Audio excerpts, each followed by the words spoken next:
वास्तव में मैं सांत्वना देना है। बड़े भाई साहब इनके लिए एक तरह संरक्षक का काम करते थे और वास्तव में उनका जाना हम सब लिए दुखद है। प्रभु के आगे कुछ अपनी चलती नहीं है। मैं सोचता हूँ उनकी आत्मा को शांति मिले और परिवारजनों को दर्द को सहन करने की क्षमता दे। और मैं वैसे भी मैंने कहा मैं भी आप जैसे एक कार्यकर्ता हूँ। अभी भले मैं महामहिम बन गया हूँ लेकिन मैं अपने आप को कार्यकर्ता मान कर चलता हूँ, जमीनी हूँ और मेरी जीवन पर ये 40-45 साल इसी तरह से निकले। सर 1600 करोड़ का पैकेज प्रधानमंत्री जी देके गए पंजाब में, कैसे देखते हैं? ये तो क्या है कि केवल टोकन, एकदम तुरंत इमरजेंसी के लिए जो कुछ भी चाहिए वो दिया है। अब वो असेसमेंट करने के बाद उन्होंने सब तरह की बात कही।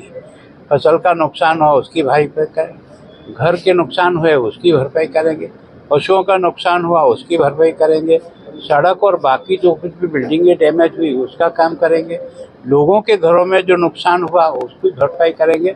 तो मैं सोचता हूँ ये तो एक बार इमरजेंसी में तुरंत काम चलाया जाए ताकि जो अभियान अभी आपका चल रहा है उस अभियान में आपको आर्थिक दृष्टि से कोई कमी नहीं लगे।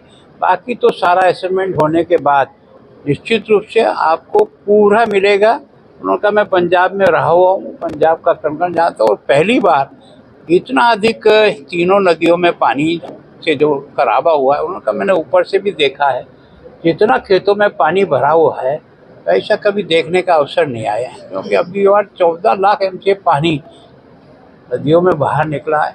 वो केवल और केवल तीनों डैम से ही नहीं है, बाकी जो उसकी सहयोग की नदियाँ जो आ रही थी यहाँ बारिश अधिक होने के कारण से भी एक्स्ट्रा पानी भी उसमें है। 60,000 करोड़ की जो मांग की जा रही थी लगातार पंजाब से, मैं सोचता हूँ देखो सरकार का अपना तौर तरीका है, लेकिन केंद्र की सरकार की ये प्राथमिकता रहती है कि जिसको ये पैसा जाना है, जिसको ये नुकसान हुआ है, उसको किसी भी प्रकार की कोई कमी न है ताकि वो फिर से अपने आप को खड़ा कर सके।